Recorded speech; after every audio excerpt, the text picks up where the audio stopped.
আসসালামু আলাইকুম, সবাই কেমন আছেন? আশা করি সবাই ভালো আছেন। যে সকল ভাইয়েরা মালয়েশিয়া আসার জন্য কাগজপত্র জমা দিয়েছেন তারা ভুল করবেন না আগেতে। তো মালয়েশিয়ার সরকার কলিং খোলার কথা বলছে, কিন্তু এ পর্যন্ত অনুমোদন দেয় নাই। ঠিক আছে? তো অনুমোদন দেয় নাই কী কারণে সেটা বলি।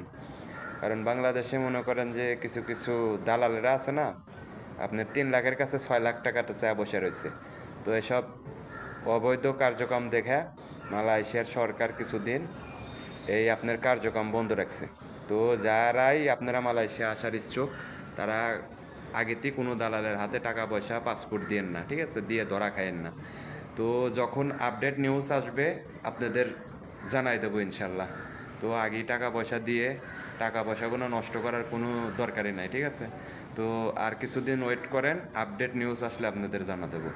কারণ সবারই কষ্টের টাকা, সবারই কষ্টের ঘাও গামানো টাকা, এগুলা টাকা যদি আপনি দিয়ে রাখেন, কলিং খুলতে এখনও মনে হয় যে 6 মাস বাকি আছে, এই 6 মাস জুলাই টাকাটা কিছু করেন আপনার কাজে লাগবে। তাই বলতেছি, কেউ আগেই টাকা পয়সা দিয়ে ধরা খাবেন না। তো মালয়েশিয়ার সরকার অনুমোদন দিলে অবশ্যই আপনাদের ভিডিও দেব, তারপরে জমা দেবেন। সবাই ভালো থাকবেন, সুস্থ থাকবেন, আল্লাহ হাফেজ।